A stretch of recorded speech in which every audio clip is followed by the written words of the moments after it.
everybody. Welcome back to Art of You Black. Welcome. And we're back. So happy to have you guys back for another episode. So, DeVashi, please tell me, why is everybody moving to Durham?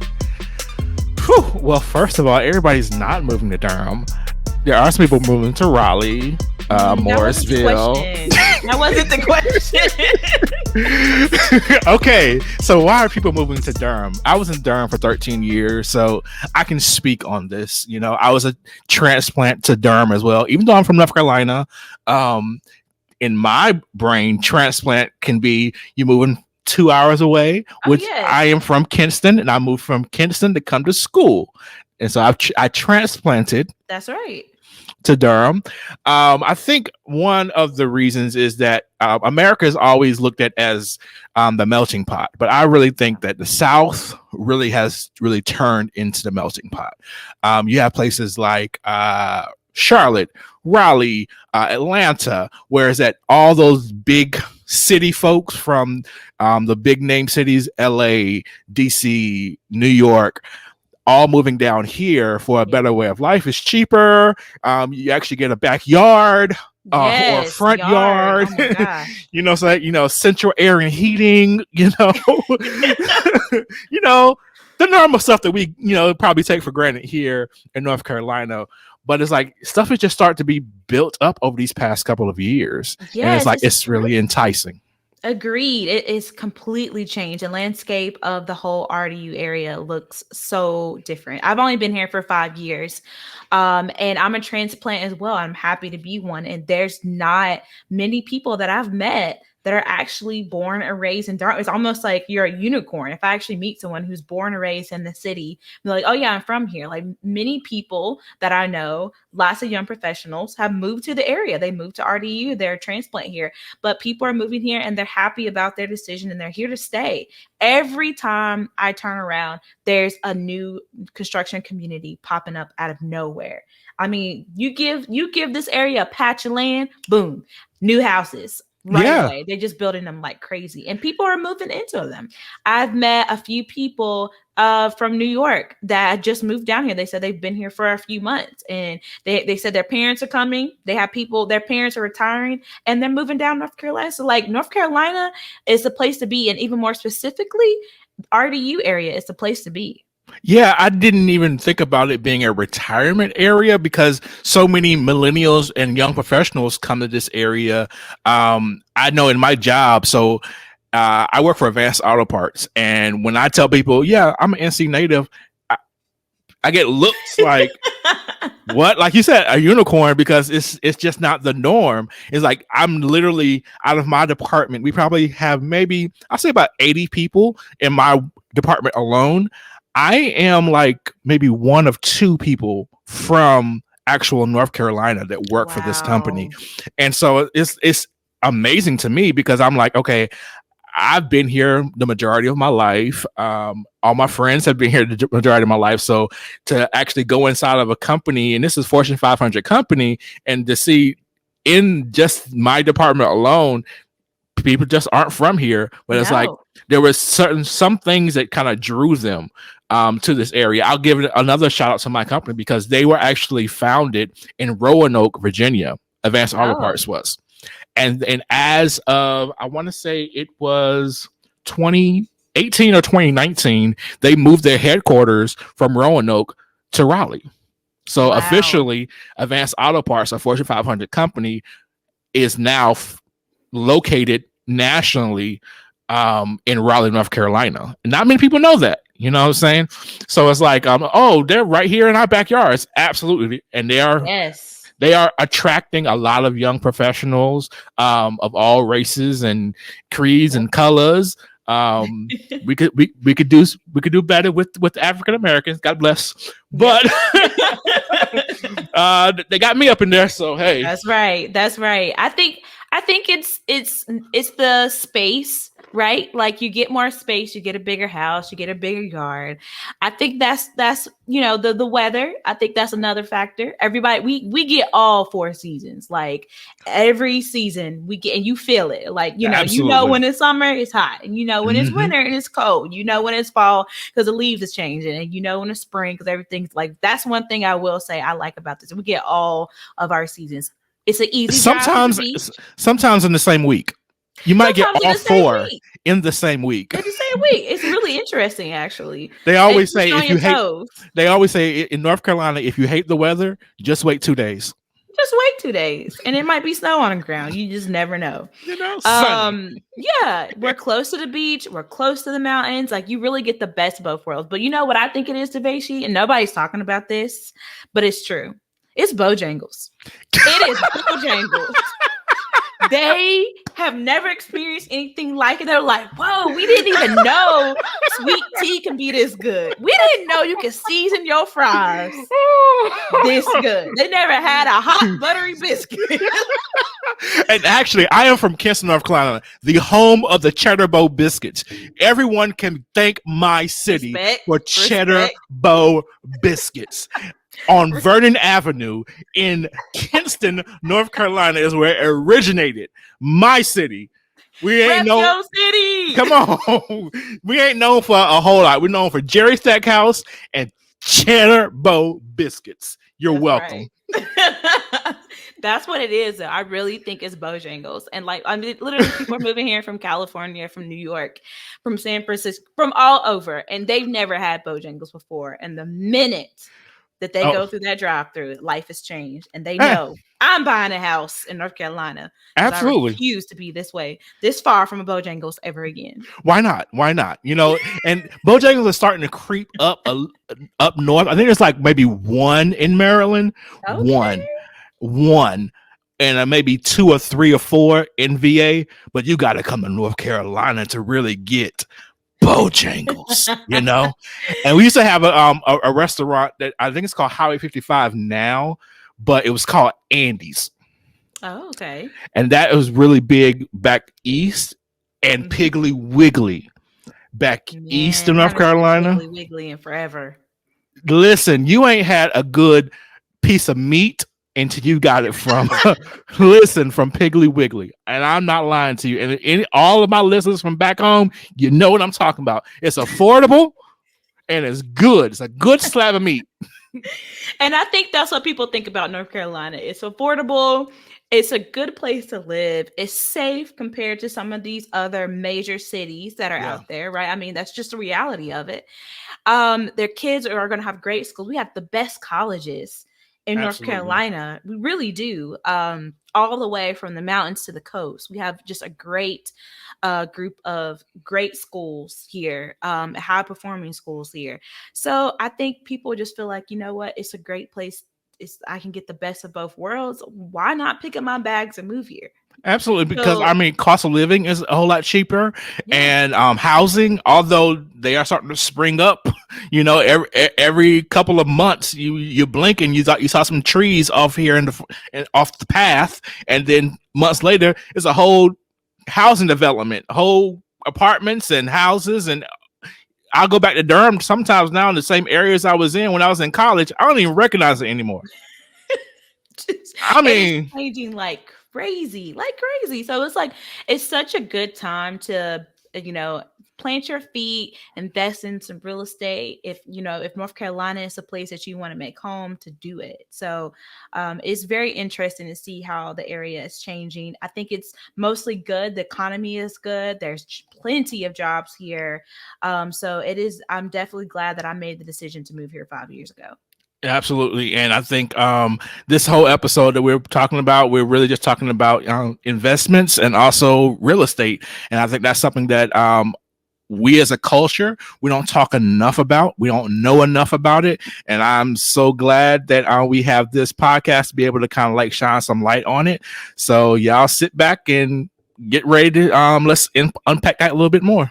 Oh, yeah. I'm really excited. I cannot wait to introduce who we're going to be speaking to. She's all about closing the wealth gap through closing the home ownership gap. So I'm so excited. If you're here and you're listening, we got a lot in store for you today. All right, so let's just take a quick break and we'll be right back.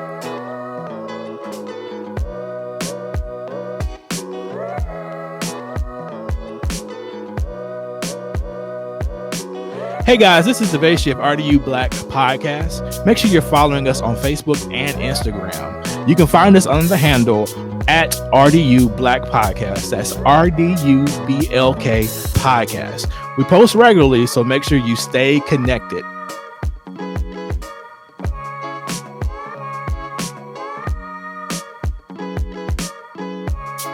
Okay, guys, and we are back.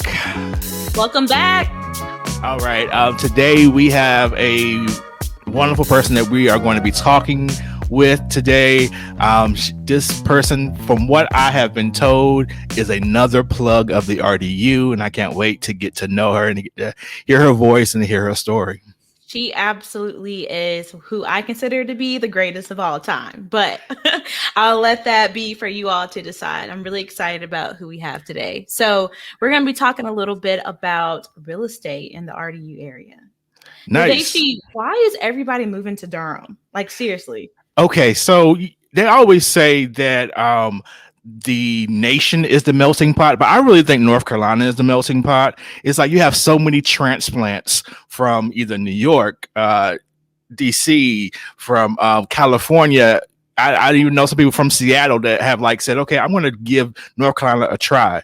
And it used to be that like if you ask people what's the capital of North Carolina, their first answer is Charlotte. And I keep telling people, I live in the capital of North Carolina. That is Raleigh, North Carolina. And it's like, oh, yeah, there is Raleigh. But I think it's starting to attract people more and more as they start to build up. I agree. I've been in Durham for 5 years now. And not too long after I graduated college, anybody, they would say like, oh, you're from North Carolina, you must be from Charlotte, or how far is your hometown away from Charlotte? I'm like, there's plenty of other places to live besides Charlotte, people. Absolutely. And honestly, I've never wanted to live in Charlotte. Me personally, it just seems too, and it's like city, but it's rural. It's like very rural. It's like so much space in between where you want to actually go. So it's like there are parts of Charlotte you literally can spend 2 or 3 hours going from one part to the other part if you catch the wrong time of the day and you get stuck in the traffic. I'm not a big fan, but I mean, I love North Carolina. I'm from North Carolina, but I'm glad that Raleigh Durham area is really starting to look totally different. If you look at when I got to Central in 2001, Durham don't even look the same way. Even the places around me, they done tore down, built up so many times. And it's like places where you thought that, hey, no one's going to live there. There are condos in the middle of downtown Durham. When did that happen? It is definitely transforming right in front of our eyes. So I'm so excited that we're going to have somebody on today's episode that's going to tell us exactly what's going on and what we can expect. Because listen, like if you haven't invested in real estate in this area, like by now you're missing out. Absolutely. So why don't you just kind of tee up who we're talking about today? Going to give her her little bio, and we're going to bring her on up. All right, of course. So please allow me to welcome Tiffany Elder, owner of Kroll Construction and Design and managing broker at Paradigm Properties. A graduate of University of North Carolina at Chapel Hill, Tiffany holds a Master of Business Administration and is an active real estate investor and top producing broker in the Triangle area. Tiffany hosts local events titled Wine and Real Estate, where she features a number of guest speakers addressing topics from flips, rentals, hard money lending, property management, real estate investing, and more. Tiffany's goal is to make the buying and selling process a pleasant experience for her clients, and she believes that real estate changed her life, and it can do the same for you. You can follow Tiffany at The Rebellious Investor on Instagram and online at tiffanyelder.com. Ladies and gentlemen, the greatest of all time, Tiffany Elder. Welcome to the stage.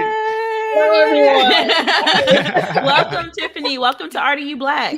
Thank you for having me. That was the best intro ever. Oh, Absolutely. I take so much pride in these intros because Listen, you guys are awesome business owners, and my personal I just have a girl crush on you. I can't even lie, and so I'm like, I'm not messing this up at all, and I want her to have the best intro ever, even though it was written by me. Well, thank you for that. I love that name, Rebellious Investor. Is that what it was? Rebellious Investor, yes. Oh my goodness! Tell us a little bit about who the Rebellious Investor is. Where did that come from? That came up years ago when I was coming up with the IG moniker. Rebellious is a name or a sort of a description that some of my friends put on me over the years. So I guess that's a little bit descriptive. But when it came to how I look at real estate and my investing, I've always sort of gone about things my own way and not necessarily followed the beaten path. And that's worked really well for me over the years. Like even back during the recession when everyone was running from real estate, I was sort of creeping toward it, which created some really good situations. So I can't remember I remember hearing a quote by like Warren Buffett years ago. It said like when everyone's going left, you might want to peek around the corner and go right, with your investing. And that always stuck with me. So that's where Rebellious Investor came from. Nice. I was kind of going on your website and looking at some of the different things that people were saying about you, and every single person was like, "She's so personable, she's so warm and loving, and she's like, she held my hand all the way through it." One of the one of the people that stuck out to me, it was a person named Jack. He was one of your investors, and he called you the Sherpa of rental investing. Yes. And Sherpas being defined by the 4 P's: punctuality, presentation, personality, and performance. Which of these traits do you think best represents who you are as a serial entrepreneur? Performance. Because really that's what it boils down to in entrepreneurship. What's the output? What are you doing at the end of the day? The personality, I have good days, I have bad days. Hopefully I catch people on my good days. But in the end, your performance and what you create and what you do is what really matters. Nice. I think I when I saw that, I had to actually look up the word Sherpa because I didn't know what it was. I was like, I did too. I was thinking mountain goats in the mountains. I was thinking along those lines, like guiding folks through. Yeah. Mm-hmm. And I was like, well, maybe they meant Shama. I was like, well, we're just gonna go with it. And so that was an interesting word that I thought that really kind of, like you said, it's a guide. It's definitely someone, and it's also I saw it was someone who entices you to actually want to be a part of what they're doing. And I think even for me, investing has always been something that was a kind of a fear. Not real, or that I was like, am I ready for this?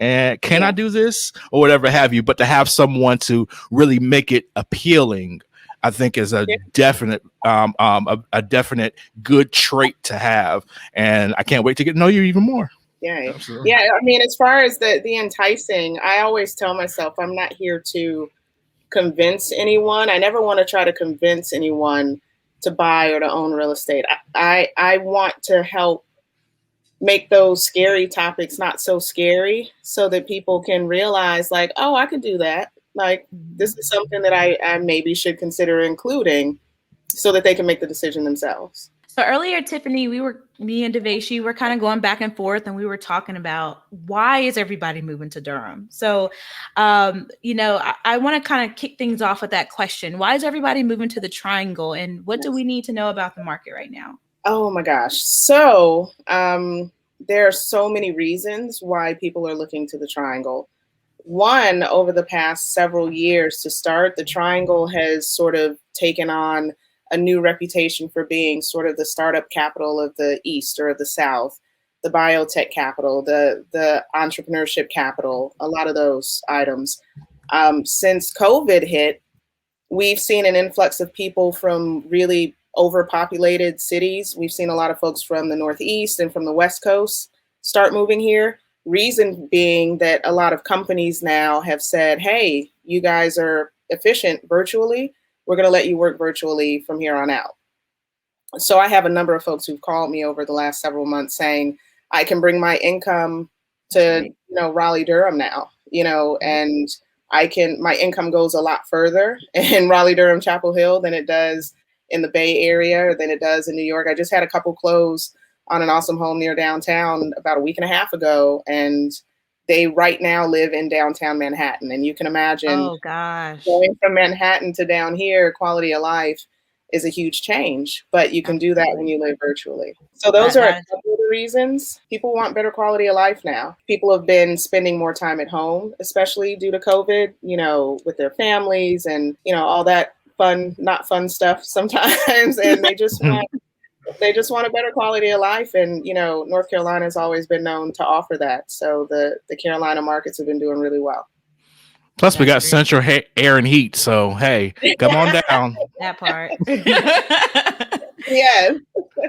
So when looking around on your website, Tiffany, you mentioned in one of your posts, actually this was on Instagram, that the transplants moving to Durham are making approximately $10,000 more in salary than residents currently living in the Triangle. How should residents prepare for the influx of transplants moving to the area and the increase in the price of homes? I'm really glad we're talking about this. I've had this conversation so many times, and let me actually qualify that 10,000. That's a broad average. So one of my mentors, one of my favorite people here is Jim Johnson. He runs the Urban Investment Strategy Center at UNC. He's awesome. He did research into the demographic shifts and the changes that are coming here. That 10,000 represents, on average, of the people who are moving to Durham, on average, they make 10,000 more than the people in Durham. That is a really broad average because people moving from certain areas, I believe the number from New York, people moving from New York make about 52,000 more. Ooh. People moving from California, the LA area, make about 40 or so thousand more. So 10 is a really flat average. So people are coming here with a lot more discretionary income, which means they can afford a lot more home, which means they can bid higher on the prices of homes, meaning they can compete better than folks who are making a solid, respectable living here, but just don't have those higher incomes. And I've seen a ton of articles too coming out of Triangle Business Journal about jobs and companies who are relocating here, bringing hundreds of jobs with starting salaries over $100,000. Wow. We're going to have to make sure that folks can compete. And, that's what's driving pricing up. That's why our inventory is low. That's where the demand's coming from. So to keep in mind, just for anyone who's looking for a home, let's talk about not even investing, but looking for a home, just understand that you're going to have to come with it. You're going to have, if you find something that you like, if that's the home that you can see your family in, it's not sort of a situation. My dad always told me, don't stare at a dime so hard that you miss a dollar. So, that's good. Yeah. Like you have to, the goal is to get the house. Because I promise you 5, 6, 7 years from now, if I ask you down to the penny, how much did you buy your home for? You probably won't remember down to the penny. So don't make those pennies today matter more than they really do if your goal is to get into the house. I don't know. I feel like every time I discover a new piece of land that boom, like a minute later, there's a sign there. And I mean, we're over near 98 right now. And there's just a sign, and I won't say the company, but it's just like a new construction company popping up. And I feel like I grew up in Lexington, North Carolina. So I grew up where you had just acres and acres of land. We didn't have big houses, but we had a lot of land. I thought it was normal. Then I moved to Durham, and there's these small pieces of land. You get a square in your backyard. That's a piece of cement. And I mean, like literally 100, maybe 1,000, maybe like 1,200 square feet, maybe 7, I don't know. It really depends on the area, but a decent sized house, very small backyard. It's like $300,000. And it's just like, what? That is completely different from my hometown. And so it is, I definitely can see the landscape changing, and there's more and more of these houses popping, and people don't seem to complain about lack of yard. Like if you're from North Carolina, from a rural area like myself, it's like, what? That's all the space you're getting. But people are coming in, they're buying these townhomes, like over Yep. in like Ellis Crossing area, Yep. that start at 330, and it's not a Yes. problem. Yes. It's not a problem. It's all relative, because like my clients who moved from, middle of Manhattan, they were living in a box shack, yeah, like like a 5x5 shack. So they come here, and that little square piece of yard cement is an amazing space, an amazing outdoor space. So it's all relative depending on where folks are coming from. Yeah, I come from Kinston, North Carolina, and it's all I think what we're known best for: trees, dirt, and corn.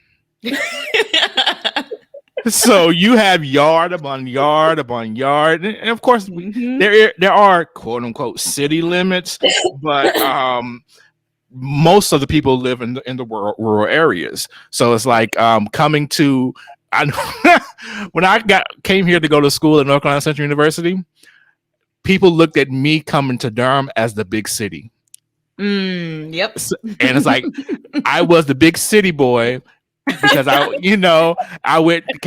left home and went to Durham, and anytime I didn't come home, they were like, "Oh, you cityfied now." What? But I do love when I do get to go home and talk to my my aunts and uncles and cousins, and get to kind of feel that big yard type of space. Yes.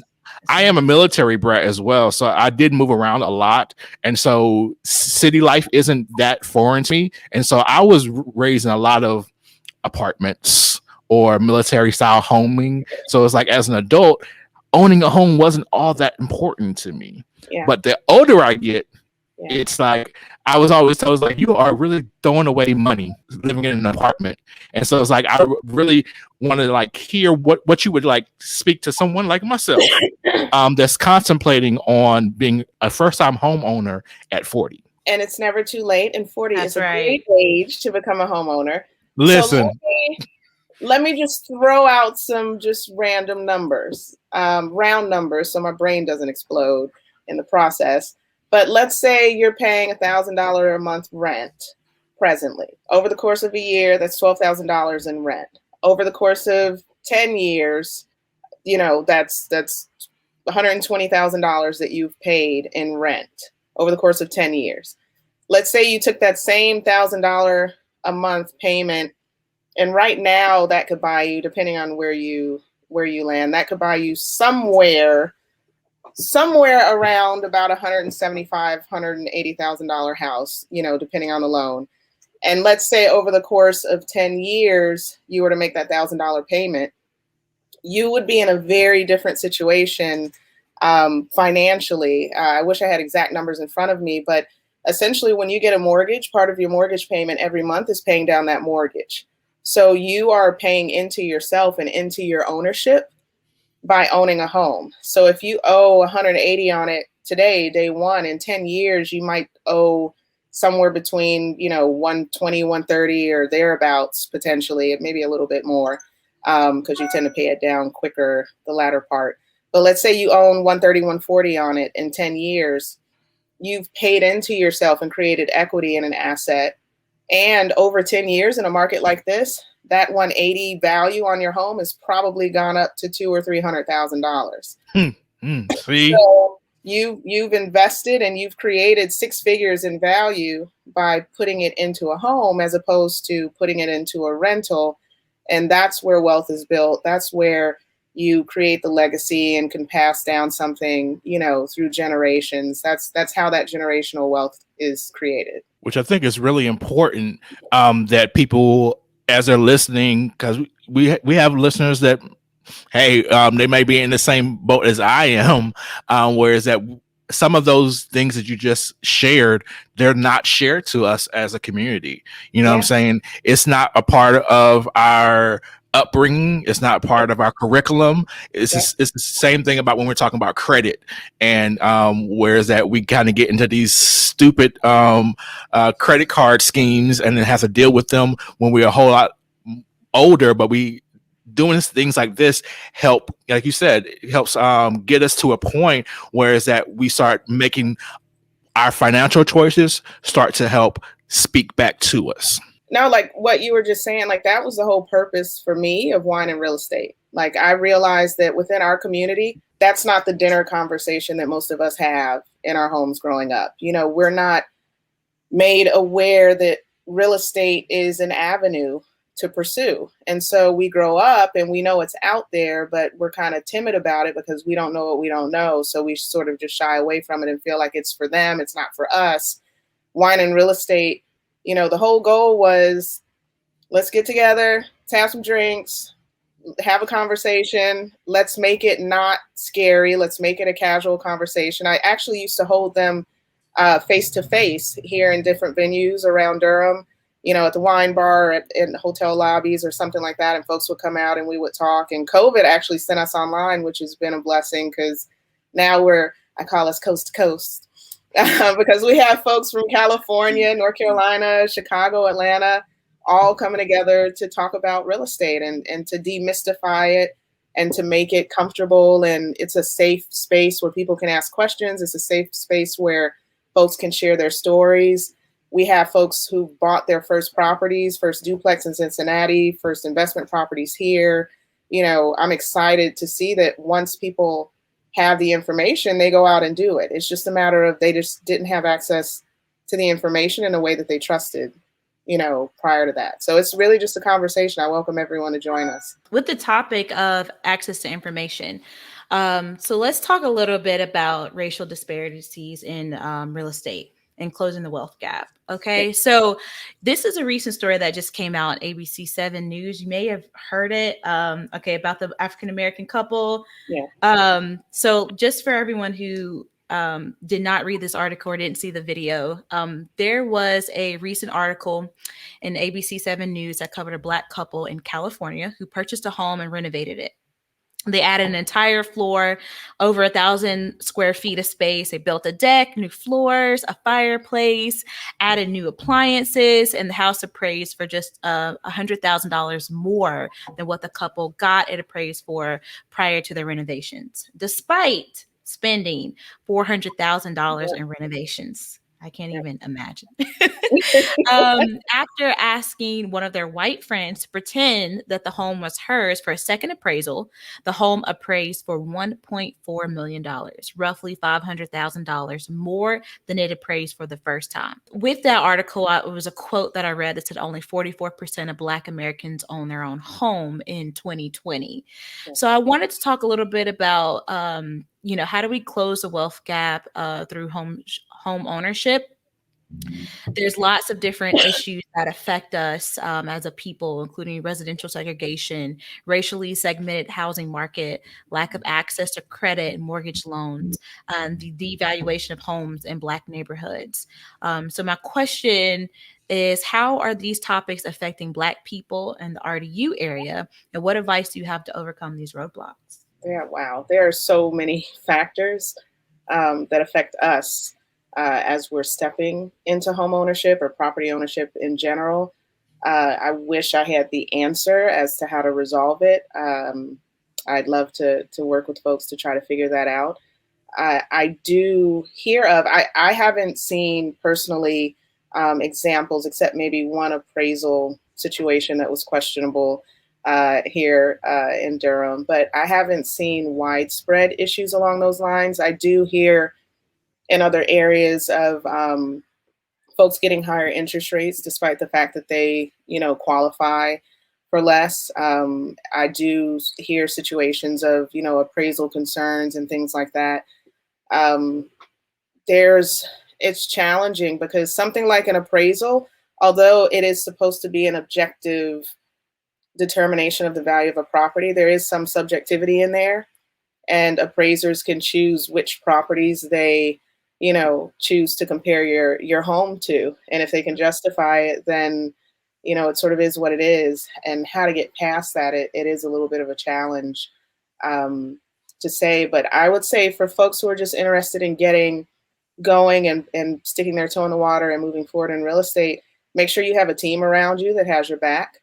Make sure that you get solid referrals from people. Don't just shoot in the dark. When it comes to going to a lender, make sure it's someone who's referred to you by someone you trust. If you are not comfortable going it alone, with your property search, looking just for like off property markets, and you do want to look for something that's on the market, find a realtor that you trust.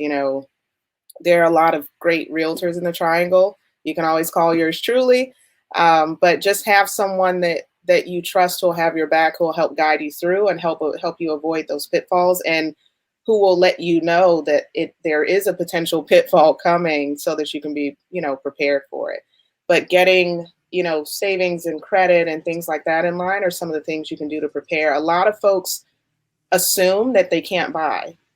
They think the situation is worse than what it really is, and you would be surprised. A lot of people are qualified to own a home, and they count themselves out before a lender or anyone else can. Can you talk more about because you're giving a lot of good gems right now, and I know you had said that you because of COVID, you've been able to kind of open up a little bit more on virtual. Can you kind of explain exactly how people can find you? So specifically for the wine and real estate sessions, I hold those every first Fridays, because first Fridays now people don't have anywhere to go. So you may as well come talk real estate with me.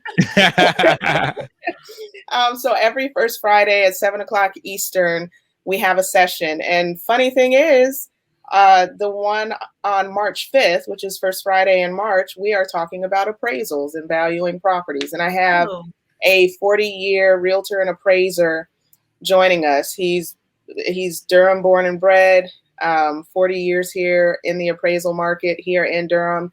He's going to be on the line talking to us about what is an appraisal, what factors go into it, like what, if you are looking to buy or sell a home, if you own a home and you want to sell it, what do you have to do to get your home prepared so that it can be in its best light? When you get your appraisal from the lender, what do you need to look at to understand? So we're looking forward to making sure everyone leaves with an understanding of that, because like everyone knows in general what an appraisal is, but that's about all that folks know. That's it. And they're saying that this is a good time. I think I saw this on your Instagram post as well, but exactly, what exactly does that mean, like you said, and what needs to be done? I know my boyfriend's going through the same thing with his house, and he's like, I don't know what exactly to do. Cause we want to just upgrade everything, but it doesn't make sense, and what makes sense to upgrade based off of what's selling in the area. So I think that's a great, and I've actually been to plenty of your wine and real estate events. I like before COVID, they were downtown Durham, and I remember going to the wine bar, and it was just great to be able to literally wind down. But I enjoy just having like an intellectual conversation with other people about real estate. And it is definitely a conversation that I never had with anybody, anyone in my family. I just haven't. And so I think that you do a really good job at pulling individuals in that are knowledgeable in various areas. And it was people like me that were there as well, that were just their first time, or they were thinking about buying. They just kind of wanted to stick their toe in the water, or they just counted themselves out. Like you just said, some people just they just disqualify themselves already. They're like, oh, I can't do this because my credit is messed up. I have a family member that thinks the same way. It was like, she filed bankruptcy 20 years ago. And now she's like, I just can't buy a house. She's been in an apartment forever. And I'm like, no, that doesn't have to be your reality. And we can't count ourselves out. Like you said, just go and take the information in. But it's because of fear, because we have fear, because we've never done it before. We don't know what anyone else has. We think we have to be making $100,000 a year to be able to afford a house. But the reality is people are buying houses every day. I think what I found, I did find that stat a little shocking, that there's only 44% of Black Americans in America who own a home. And that was just last year. And I think to me, it's a little shocking because on social media, I I see, my friends, I see people that I know of. I see people that I went to school with. They may not live right in my area, but there's a bunch of millennials that I feel like are buying homes, that are homeowners. So when I saw this stat, I was like, it seems that it would be much higher than that. Do you feel like those stats are low, or do you feel like that's, kind of on par, or, kind of what are your thoughts on that? Our home ownership percentage lags behind pretty much everyone else's. And I do one day hope to see a higher number. Some of that is based off geography and where people are located. If you're located in LA, it's going to be a whole lot, it's going to be tougher for you to get a house at prices out there than it is out here. So we might see higher home ownership here than in a higher dollar market. Granted, the prices are going up here at a fast pace. But yeah, that is a low number. I mean, because if you think about it, pretty much everyone is paying for a roof over their head. Yes. And my whole thing is, if you're paying for a roof over a head, why not let it be your own? You really encouraged me, because I've been talking actually with my pastor about this this very subject, because he's kind of deep into real estate himself and has been for a lot of years. That's actually where he gets a lot of his income. It's not from the Saints, because he's smart. And so we've been talking about just, home ownership, and how that really does just kind of open up so many different areas in our lives. And you'd be surprised how many things that you qualify for. What I'm saying? We have some, there's some government subsidies that are coming out. And so it's like, it just kind of just unlocks so many things that we may not know, what I'm saying, that again, that we're in some of the financial situations that we're in right now because we don't really have any value in anything else that we can pull from. So it's like that rainy day type of money that you might have access to. You don't have it because you don't really have any equity to pull it from. And if you look at the stats, I read something recently that the average net worth of a renter is just under $7,000. And net worth being, if you were to take everything that you own, like your car, jewelry, valuables, etc., and subtract out everything that you owe on those items, like how much do you owe in total on the car, how much do you owe on, your credit card debt, etc., etc. So take what you own, subtract out what you owe. That's your net worth. And the average net worth of a renter is about $7,000. The average net worth of a homeowner in America is over $230,000. Wow. And a majority of that is because of the value growth in your home. You're buying a home, you're going to live there for a length of time. And if the future mirrors the past, historically, homes have gone up on average. If you smooth out, the market looks like that. But, on average, if you smooth it up, it's gone up on average 5% a year over the last 40 years. So if you buy a roof over your head and just pay on it like you're already paying your rent, you're buying something that's potentially going to go up in value. And that can land you in a situation years from now where you have a much higher net worth. What would you say is, like, I know some of the apprehension with some people, like you said, she was saying that she had an aunt who had a foreclosure 20 years ago, and it's like I can't get a house. Or you have somebody who's like, well, I don't even have a credit card, so I don't even know if I have a credit. Or I got that one credit card when I was in 18, just about a freshman in college, and I never paid it off, and it's like it still haunts me to this day. What would you say would be kind of help to encourage them to, like, say, okay, no, you're not as bad off as you really think you are? Yeah. Don't count yourself out. Again, first step you can do, if you're even curious, if you just want to see if you can own a home right now, which a lot of folks can, even the ones who counted themselves out, it's either speak with a realtor that who can refer you to a good lender, or if you know a good lender and can go to them and just say, hey, can you pre-approve me and see what I qualify for a home? They're going to take some of your information, your name, your personal information, so they can run a credit report. They're going to ask you what your income is, and ask you to verify some things. I promise you, it's a painless process to get pre-approved for a loan. Usually it's an online application. You fill out the info, and probably the next day you'll get a call back from a lender letting you know if you do or don't qualify. I know two of the lenders actually that I work with have a cool tool in their wheelhouse where if you don't quite qualify, or if you're just missing the mark, they can let you know exactly what to do so that you can, fix what needs to be fixed and move forward. And, maybe 2 months from now, you can qualify whereas today you might be just shy of qualifying. So I tell folks, don't count yourself out. Just go ask the question, get the answer.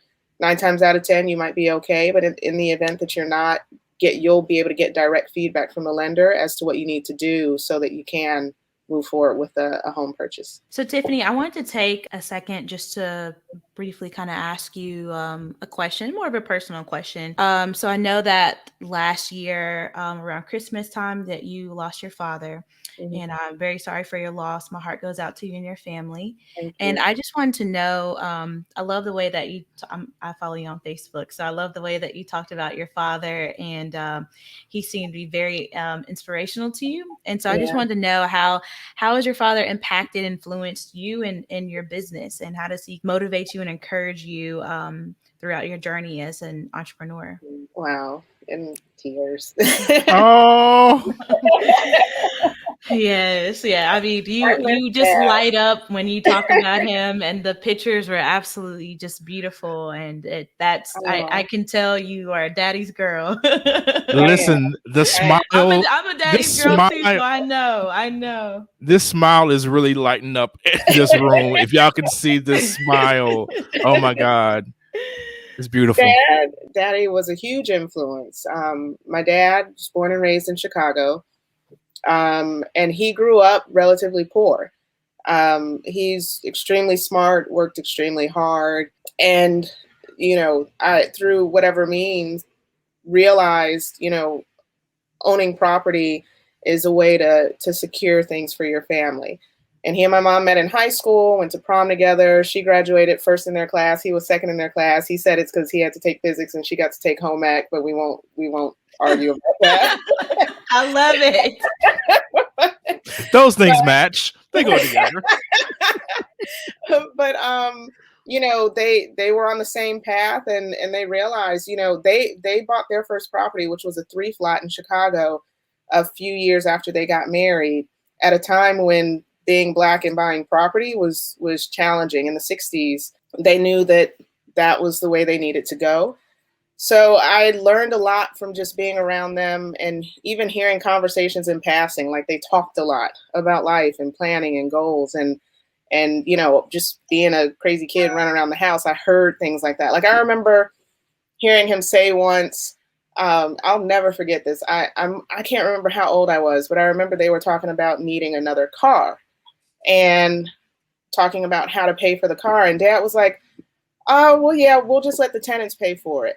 And I was like, "Why would Daddy's tenants pay for a car for them?" Like, I was thoroughly confused. Yeah. But now I understand that they meant the cash flow from their properties would pay for the car. That's right. But in the, back then I was like, I need tenants if tenants are going to pay. This mythical tenant thing, I need to make sure I find them. They had a whole lot. They're going to pay rent and pay for the car. Okay. So That's just right. little things, I was able to soak little things up. But Dad was brilliant and matter of fact, like straightforward. And, he gave a lot of lessons. Like, one of the ones, I think I posted it online. He said, "Be excellent at everything you do. Don't waste your time and everyone else's by half-assing it." Sorry if I wasn't supposed to say that. You can say what you want to. But, and that's always stuck with me. Some of my friends say that that's their favorite sort of motivational quote. But Dad was full of things like that, because he was very much a pick yourself up by the bootstraps, leverage whatever resources you can, build a strong team. Like, all those things that I learned from watching him and watching Mom. You're a very influential African American in this area. How challenging has it been for you to really make your stamp in this area when competition comes from all sides? So when I started out as a wholesaler and investor, and I got my brokerage license just to help with my flipping houses and stuff like that. And I got my GC license just to help with me being able to do my own projects and my own construction. Those businesses grew because people started seeing the flips and seeing the projects, and realtors started asking, "Hey, can you do my client's project? And, can you build a home for this client, etc." I will say, the construction side was the tougher side for me. when I started out. Now I'm good, because when you build a reputation and people see your work, things get a little bit easier. In the beginning, it was a little rough because one, I was Black.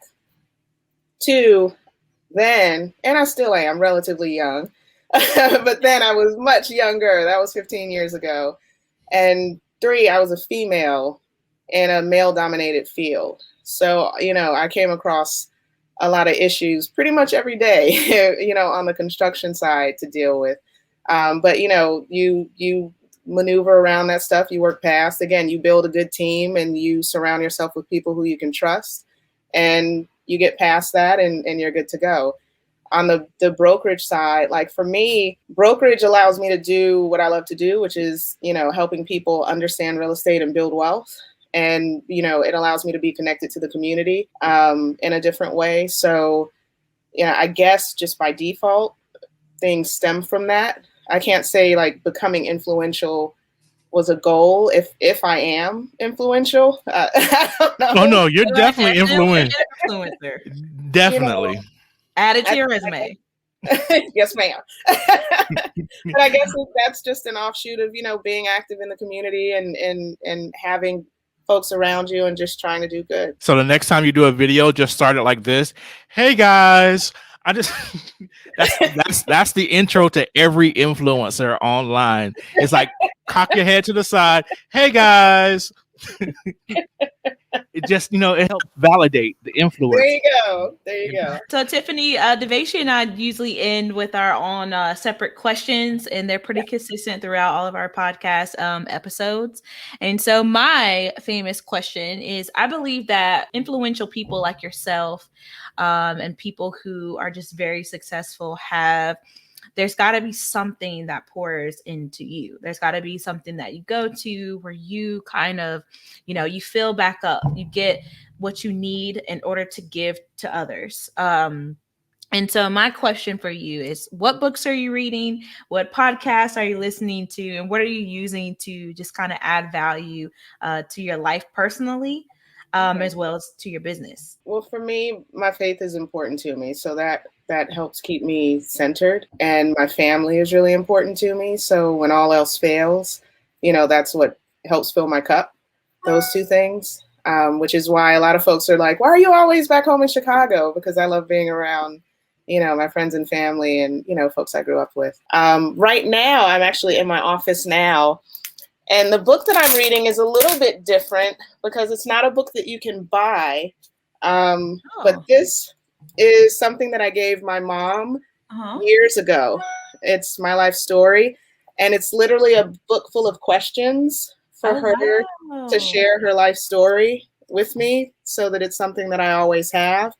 I tried to give it to Dad too, and he kind of looked at it.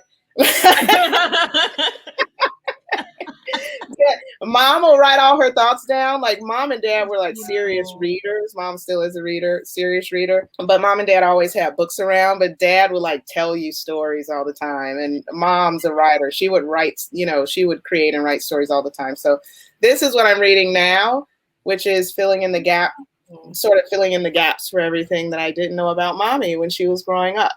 I love that. That's a really good idea. My mom's the same way. She's a writer. And I would love for her just to kind of sit and just write things, and that'd be a really good way. This is a really cool. I'm either got it from a bookstore or off Amazon, but it's called My Life Story, and it has amazing questions and sort of guides them through pulling all those stories from the past. So I love that. That's what I'm reading, which is awesome. I have not found podcasts that I'm consistent with, and so recently I got on Clubhouse, and so I'm trying to find rooms on Clubhouse that I like, that I can log into and listen to, because I find myself sometimes going to Clubhouse and just picking a room and letting it play in the background even while I'm working or something.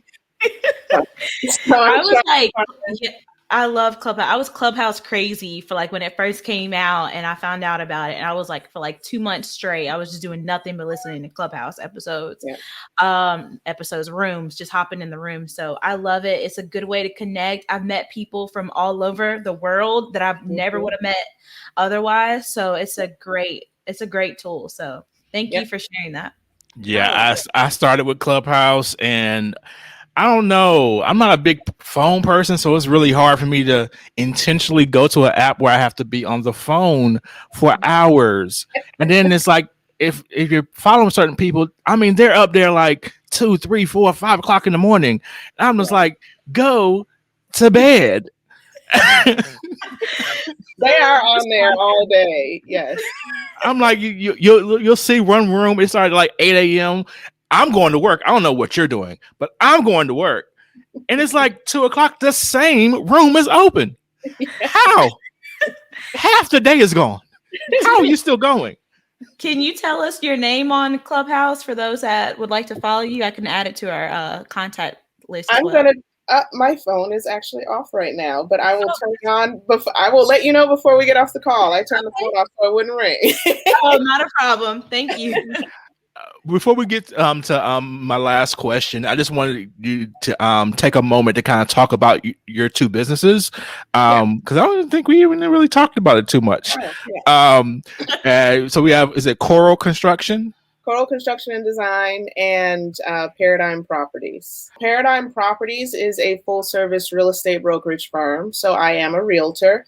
I help people buy and sell homes. I love teaching individuals how to own investment properties. So a lot of my clients are buying their first investment properties. I have several of them who have owned their properties for several years, and we're either selling them now or we're doing what's called a 1031 exchange, which is a way that allows you to sell your property and use the proceeds to buy another property without having to pay tax in between. The tax hit is deferred. So it allows you to sort of buy more property and not have to realize the tax hit initially.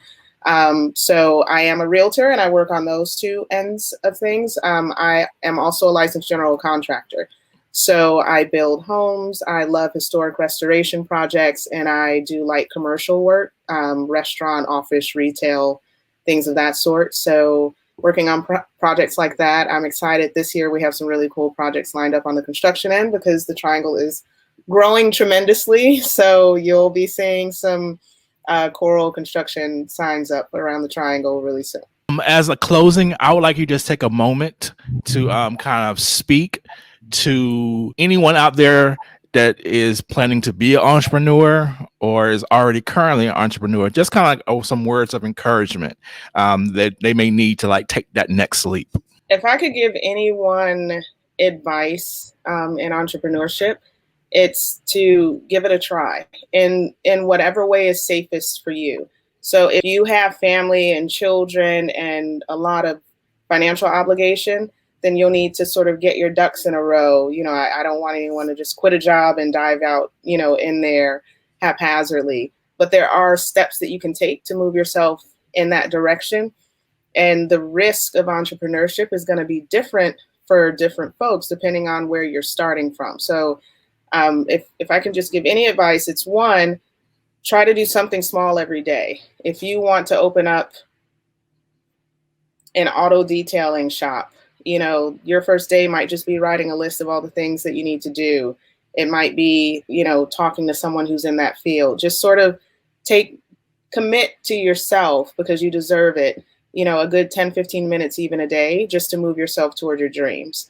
The second thing, which is as important, is not to let people talk you out of it. Don't let their fears stifle you. And I say that from experience because I dove into entrepreneurship. So in a former life, I'm going to try to shorten this because I don't know how much time we have. In a former life, I was a software engineer, and I left my job as a software engineer, which was making a good living, to go to grad school, did my MBA at UNC. And when I came out, I had 2 job offers, really good job offers in marketing, 2 job offers in marketing, actually. And I was looking at a consulting job. The challenge was I wasn't excited about them, and I wanted to get into real estate. And at the time, weighing out the risk reward for me, there were a couple steps I needed to take in order to make sure that I was going to be okay stepping into entrepreneurship. But I had a load of people sort of in this ear who were trying to talk me out of it and say, Tiffany, you need to take this job. You need to go that route. So, you know, another good piece of advice my dad gave me, and I'll try to make the connection for you. He told me, Tiffany, never ask a broke man how to build wealth. Oh, Mm. And yeah. from that, from that, he meant look at the person who's giving you advice. And if they are not in a situation that you seek to be in, then that might not be the person that you take your advice from. So if I'm looking at someone who hates their job and is not happy in life, then I'm probably not going to take advice on how to follow my dream from that person. And so I'm really glad that I didn't take the advice from the naysayers, and that's the advice that I would pass on to you guys is don't let someone talk you out of it if you've taken steps to make sure that your risk reward is balanced and you're doing what you need to do for yourself and for your family. Do what you can to move yourself, even in baby steps, toward that dream, because in the end, it's your life to live. So just do what you can. Yes, good. That was That's wonderful. good. All right, everybody, clap it up for Tiffany Yay! Elder. Yes. Amazing. Thank you I so told you much. guys she is the greatest of all time. Oh my goodness, this was so good. I'm hoping you guys learned something today and you got some great words of wisdom. Tiffany, can you tell them how they can find you on the World Wide Web? Give us your website, your social handles, all that. Yes, on Instagram, I am Rebellious Investor. On Facebook, just Tiffany Elder. Just look for the big hair. My website is www.tiffanyelder.com. And give me 10 seconds to figure out my Clubhouse handle. Oh, it's at Tiffany Elder on Clubhouse. All right. Easy. So, all right, cool. I look forward to connecting with you all, and definitely, if you shoot me a note on IG at Rebellious Investor, let me know if you want to attend Wine and Real Estate. I'm happy to send out links to anyone every month that we have meetings and add you to the mailing list. Hope to see you soon. Oh yes. Jakey? Oh yes. Yeah. You already know.